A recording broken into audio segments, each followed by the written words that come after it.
Obor terkini dengan breaking news. Lindungi pekerja Brebes, PJ Bupati Brebes teken NKS BPJS Ketenagakerjaan. Penjabat Bupati Brebes, Iwanuddin Iskandar SHM menandatangani nota kesepakatan sinergi atau NKS dengan Kepala Kantor BPJS Ketenagakerjaan Cabang Tegal Endah Rahmawati tentang sinergi pelaksanaan program jaminan sosial ketenagakerjaan di Aula Lantai 3 KPT Brebes. Iwan memastikan bahwa para pekerja yang ada di Kabupaten Brebes, baik formal maupun informal, sudah dilakukan perlindungan. Meski demikian, pertanggungjawaban BPJS Ketenagakerjaan juga harus konkret. Salah satunya adalah pentingnya sosialisasi kepada masyarakat, semisal sosialisasi saat terjadinya masalah, solusinya seperti apa, dan bagaimana kelanjutannya. Pekerja non-formal nyaris tidak mengetahui bahwasanya pemerintah sudah membayarkan klaimnya, seperti pekerja di kelurahan, nelayan, dan lainnya yang memang hidupnya tidak melalui suatu lembaga. Iwan berpesan, BPJS Ketenagakerjaan bisa mengusulkan di Brebes untuk tidak hanya jaminan ketenagakerjaan dan kesehatan saja, juga ada jaminan pendidikan demi kesejahteraan masyarakat yang lebih baik. Kepala Kantor BPJS Ketenagakerjaan Cabang Tegal, Endah Rahmawati menyampaikan, nota kesepakatan sinergi akan berlanjut dengan peraturan Bupati, sehingga dapat memperluas cakupan dan mensinergikan program antara BPJS Ketenagakerjaan dengan Pemkab Brebes. Pada intinya NKS ini adalah untuk memperluas cakupan kepesertaan sehingga targetnya adalah universal coverage jaminan sosial tenaga kerja. Jadi semua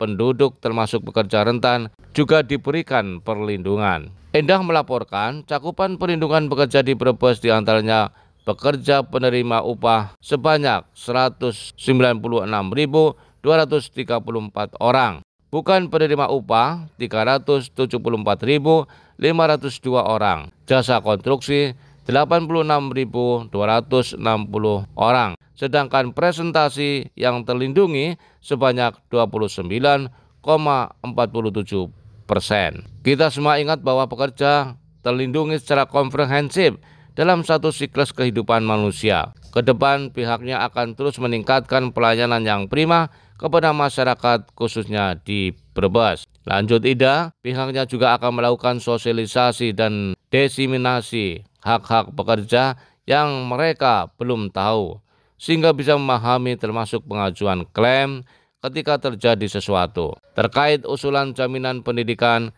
usulan itu akan disampaikan ke pusat agar asuransi pendidikan masuk dalam sistem jaminan sosial. Kalau bicara jaminan sosial secara internasionalnya, maka pendidikan itu juga sudah masuk dalam jaminan sosial. Endah mengatakan ke depan mungkin juga bisa ada jaminan lansia karena mereka juga punya keterbatasan untuk bekerja dan itu sudah dilakukan di negara-negara maju. Dia berharap semoga pemerintah pusat bisa mengembangkan sistem jaminan sosial secara komprehensif sesuai ketentuan yang berlaku internasional. Turut hadir Kepala Cabang BPJS Ketenagakerjaan Brebes Arya Dwi Rendra, Sekda Brebes Insinyur Joko Gunawan MT, Asisten 1 Khairul Abidin, Asisten 2 Ana Dwi Rahayuning Rizky, Asisten 3 Rafiq Qaidul Adham, Kepala OPD terkait, dan undangan lainnya. Obor terkini memberitakan.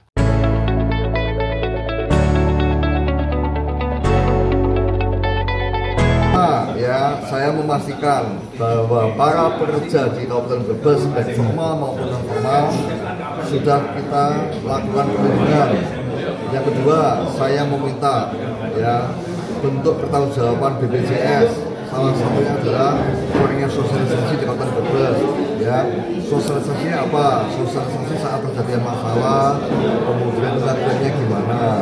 Sosialisasi yang lainnya adalah masyarakat yang non formal terutama bahkan nyaris tidak tahu bahwasanya kita pemerintah sudah membayarkan klaimnya, membayarkan BPJS-nya untuk yang non formal.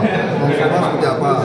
Keluhan desa, nelayan, dan faktor-faktor lainnya yang memang tidak melalui suatu lembaga. terakhir saya pesan kepada BPJS, tolong nanti usulkan melalui Brebes, saya usulkan tidak hanya BPJS ketenagakerjaan, tidak hanya BPJS kesehatan, tapi juga ada BPJS pendidikan. Untuk apa? Untuk kesejahteraan, untuk pinternya masyarakat Indonesia. Kesepakatan apa saja yang ditandatangani hari ini? Ya, dengan nota kesepakatan ini ya nanti akan berlanjut dengan peraturan bupati. Jadi dari NKS ini nanti akan berlanjut ke peraturan bupati yang akan memperluas cakupan atau menyesuaikan antara BPJS Ketenagakerjaan dengan pemerintah Kabupaten Brebes. Ya. Pada intinya kami mengucapkan terima kasih atas support yang diberikan oleh pemerintah Kabupaten Brebes ya, untuk sama-sama kita memperluas cakupan perlindungan kepada para pekerja yang ada di Kabupaten Brebes. Nah, untuk di Brebes sendiri kita cakupannya untuk semua staf pekerjanya penerima upah itu ada 196.234 ya. Untuk bukan penerima upah itu ada 334.502, kemudian jasa konstruksi ada 86.260 ini ya orang ya. Jadi totalnya ada 656.996 pekerja. Nah, persentase yang terlindungi ini masih di 29,47%. Jadi sama-sama dengan adanya NKS ini, nah, sama-sama kita bagaimana memperluas cakupan kepesertaan sehingga nanti targetnya adalah universal coverage jaminan sosial ketenagakerjaan. Jadi semua penduduk termasuk pekerja rentan juga diberikan perlindungan jaminan sosial ketenagakerjaan, bukan hanya BPJS Kesehatan tetapi BPJS Ketenagakerjaan, sehingga penduduknya bisa terlindungi secara komprehensif seluruhnya ya dalam satu siklus kehidupan manusia. Ini yang kami sangat ya, berharap nanti ke depannya kita akan terus BPJS Ketenagakerjaan terus meningkatkan pelayanan yang prima ya kepada para masyarakat khususnya pekerja yang ada di Kabupaten Tegal. Ini yang ingin saya sampaikan. Ya terakhir ya kami ingin sama-sama dengan pemerintah Kabupaten Brebes ya melakukan apa yang diminta oleh Pak Bupati, melakukan sosialisasi, diseminasi ya hak-hak pekerja ya yang mereka belum tahu sehingga mereka bisa memahami, termasuk bagaimana mensimplifikasi proses kredit sehingga lebih mudah dan lebih cepat juga ketika terjadi klaim yang diajukan kepada Pak. Ini saja yang ingin saya sampaikan. Ya, ke pendidikan ya. Di BPJS Ketenagakerjaan ini ada beasiswa ya. Di ketika tenaga kerjanya meninggal, nah ini bisa dimasukkan juga di dalam program beasiswa kami ya.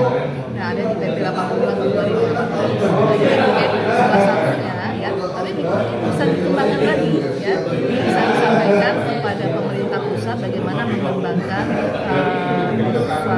pendidikan ini ya, mau asuransi pendidikan ini masuk ke dalam sistem dari jaminan sosial.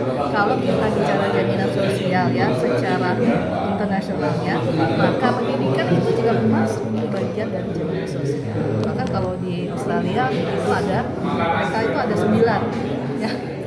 Bahkan ada yang di Malaysia malah ada yang sampai ratusan ya jaminan sosialnya. Nah kita masih ada di tataran masih 6 saja ya.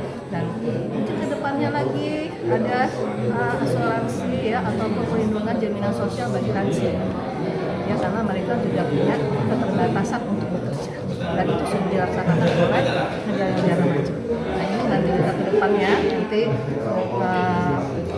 semoga pemerintah pusat mengembangkan sistem jaminan sosial secara komprehensif sesuai dengan ketentuan yang internasional. Oke, makasih Bu. Ya.